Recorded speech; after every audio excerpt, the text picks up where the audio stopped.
closure of schools across the UK from Friday. It also pictures an elderly man left empty-handed after supermarket shoppers panic-bought essential supplies.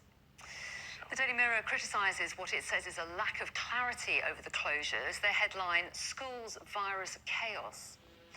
The Times highlights the fact that exams will have to be cancelled. Students have been told that they will get the qualifications they need, according to the Eye. The Express strikes a hopeful note, reporting on new testing measures and potential treatments. The Mail reporting that the Prime Minister hinted at more draconian measures to come. The Telegraph alludes to the possibility of a London lockdown, while The Guardian carries a striking image of an empty Trafalgar Square. The FT leads with the damaging effect on the pound, oil prices and world markets. And The Star speaks out against toilet paper hoarders, or as the paper calls them, bog roll bandits. One of the stories I think you've chosen. We have. You have. It's important. It is important. Andrew Pierce, Kevin Maguire here. So a grim set of headlines once again. The Times you've picked out first of all, reflecting on the announcement this afternoon, first of all, that schools are going to shut down now. I mean, the government have tried to avoid this for as long as possible. They really didn't want to do it because of the disruption to mums and dads caring for the kids. Who's going to look after the kids? Often it would be if mum and dad can't do it. Grandparents, they certainly don't want that because grandparents and the mum and are dad at risk. Could be key workers as well. Exactly. So schools are going to close, but not all schools, because the children of key workers, people who work in the NHS, for instance, the emergency services, will still go to school. Perhaps not the school they normally go to. It could be one designated school. Also, vulnerable children will also go to school too, but they don't know which schools will be open, when they're going to be open, how the kids are going to get there, and there is no clarity about that. And Boris Johnson was asked about that in the press conference today. Look, I'm not criticising him, but his answer was baffling. There was no clarity in the answer. He doesn't know. He doesn't know, because they haven't worked out the detail yet, and they haven't got long, because these schools, this issue has to be sorted by Monday. Because there are other people that obviously the NHS workers are absolutely vital at the moment, but sure. care workers, social workers, also important for those Transport vulnerable in workers, society. food production, Delivery workers. Food delivery, firefighters. It's going to be incredibly difficult to organise. It's the measure I most regret that's being taken. If they argue it's scientifically required, then you have to do it. Although it does seem, if all the kids of NHS workers, emergency workers and so on can all go to school, then you wonder, well, why not other Part of kids? Part of the problem was, I think, so many teachers were not going to school. Or were having to self-isolate, We're self-isolating, exactly. And head teachers were finding it increasingly difficult to ask their staff to continue working, putting their health potentially at risk. Some teachers are at the older age and the age scale too, in their 60s. Teachers have been, or the teaching unions have been pushing for this for days because they feel at risk in the front line. But then there's a question: if you're a kid and you're not going to your normal school, how do you get to your normal? How do you get your normal school? What happens about all those kids, the 15% or so that rely on free school meals? Often the only really nourishing meal they get all day. How's that going to be? They're talking about having vouchers for them, but where do they redeem the voucher to get the hot meal? Well, can you get? Everywhere's going to be closed. Can you get to the shops? Can you get to Greggs or wherever? Now these are big issues, and in a way, the confusion and the chaos is because they've been taken very quickly. It's not easy to organise, and then they're going to have all these kids who don't have GCSEs, don't have A levels. Predictive grades are notoriously unreliable, particularly unreliable for high-achieving, bright kids from poorer families who normally do much better in exams than they were predicted. So that means, what happens if they go on to sixth form or colleges? What happens about getting into university? Will they ever sit them? Probably not. So they'll go through life. It's terrible not having their A-levels when they spent 2 years working for it. It's so frustrating. But some of the kids might think, God, what a relief. I was probably going to mess them up. But the majority will want the A-levels. But in a period when the Chief Scientific Officer thinks we'll be kind of fortunate if only 20,000 people die, you kind of think, well, if you haven't got your A-level, you've got to wait lightly. Whether people are going to lose their lives. But for a 17 or 18-year-old, really important. It's going to be shattering for some of these kids, actually, that they can't take their A-levels. In life, it may affect them getting jobs. And no decision made on that yet. They just said they're not going to happen now, whether or not they're postponed or their grades determined in another way. We don't know yet. They should have been clear. The I say they should have been clearer, but they don't know how long the school shutdown is going to last. No. But it sounds as if it's going to go into the summer holidays. Oh, I think so. so. School's They're not not going to be coming back. Yeah, until September. Indeed. And the other thing we should just point out is that they did make it clear that the move wasn't prompted by the assumption that the children were particularly at risk. They feel that children are at least at risk, according to the statistics at the moment. And let's move on to the front page of the Mirror, because there's a really dramatic headline on the front of your paper, Andrew.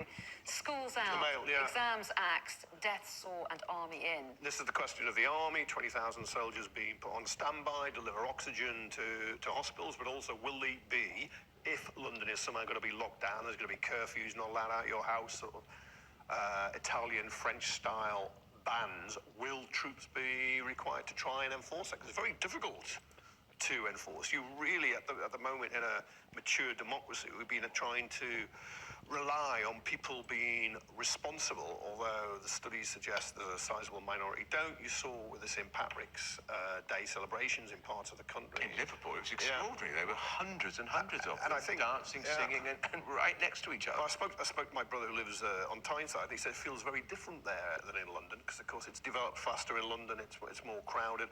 And I think there are probably people in some areas who just think, well, it's not going to happen to me. If it happens to me, it doesn't really matter. It'll just be just bad cold. Which it might be for them, but the problem is then you can pass it on to parents, grandparents, neighbours, colleagues. The people who say who it's are just vulnerable. the flu, most people who say they've had the flu haven't. Because if you've had the they've flu, had a cold. it's a really grim illness that knocks you out for 2 weeks. And so people say, oh, it's a bit of flu. Flu's bad. And then you mentioned a possible lockdown in London. We don't know the details. We understand that it's being considered. I think it's on the way. And we don't know the details if it we was don't. to happen. No. So that's one certainly to watch in the days ahead. Let's move on, shall we, to the Mirror now, because Gordon Brown, former Prime Minister, of course, has written in the Mirror. So what's his message? Well, it's a good intervention by Gordon Brown. And look, you know, this is a man. I hope the Prime Minister has spoken to Gordon Brown. No idea if he has or he hasn't, because this is a guy who owned the 2008 banking collapse. He was instrumental in getting the G20 together and organising the saving of British banks. Well, and he did make that mark. He saved the world. Look, we know what he meant. But he's now saying to employers, for God's sake, don't sack all these people, because they may never get their jobs back. It's that people are really anxious about their jobs. Mums and dads are worried about the kids now. They're worried about how they're going to look after the kids when they're not at school, and worrying about their jobs. But already we know jobs are disappearing. Carphone Warehouse, 3,000 jobs. But it's a real problem for employers as well, isn't it? They're worried they may not get immediate compensation. Exactly, which is why they need support, and that's what he's arguing. That other countries, Sweden, Denmark, and so on, are supporting employers, so you don't make people redundant. Now, the 2008 collapse, we were within hours of cash machines running out of money. So you'd put your card in, no matter how much you had in your account, you'd have got nothing. There would have been utter chaos then. I think this crisis is deeper because there is the health and the economic hit. But you're quite right. He's been there. He showed leadership around the world. Boris Johnson should swallow his pride, get him involved. But it's very important that the Chancellor came up with support for businesses, but he didn't come up with anything directly for employment. People are losing their jobs now. And they're not going to have money. One specific thing he could do, the Chancellor, is look at national insurance. So you could say to employers, the employer's national insurance, 14%, that they don't have to pay that, which then would make them less likely to sack workers.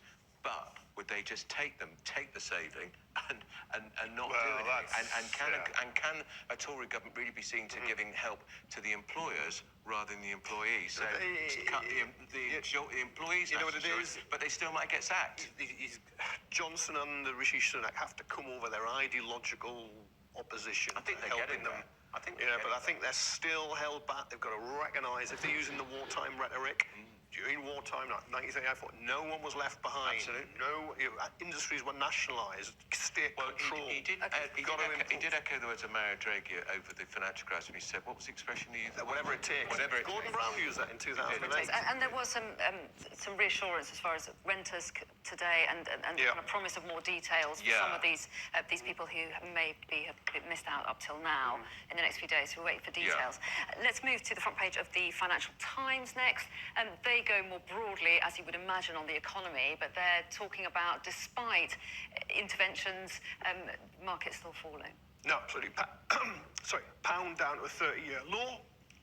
Oil that to 17-year low would normally be a good thing. Yeah. It's partly because the Saudis and the Russians can't What agree a time on to that. have a fallout, those lot. I Honestly. know, but this is a global problem. It's not just the UK. It is everywhere, and you are going to need a global response. And there seems to be very little of that I know. at the moment. What is the IMF saying about all this? I can't remember who runs the IMF anymore. It used to be Lagarde. Who is Is she it still now? there? No, she's moved to the European Bank or something or other. And what is the European Union doing? I mean, they appear to be rudderless. Mind you, they organise daily coordinated calls between the health ministers.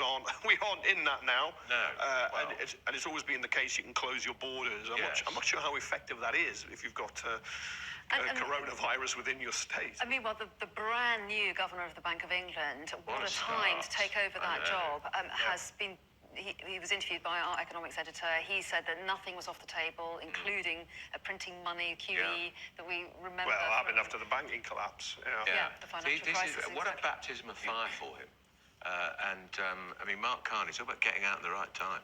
Yeah, I would have thought Carney would have probably liked to have stayed, I think, for this crisis and seen it through. You would do if you're a banker. Yeah. You'd like that. You want to rise to the challenge. Well, I mean, you know, this guy can cover him if he helps sort it out. He covers himself in glory. Exactly. Okay, let's pause right there. Plenty to talk about after the break, including we're going to be discussing what can be done to keep shelves stocked and to keep those bulk buyers at bay. We'll be back in a moment. With me tonight, Andrew Pearce and Kevin Maguire. We're going to take a look at the front page of The Star. They use a light-hearted expression. They talk about the bog roll bandits. But it is a serious issue, isn't it?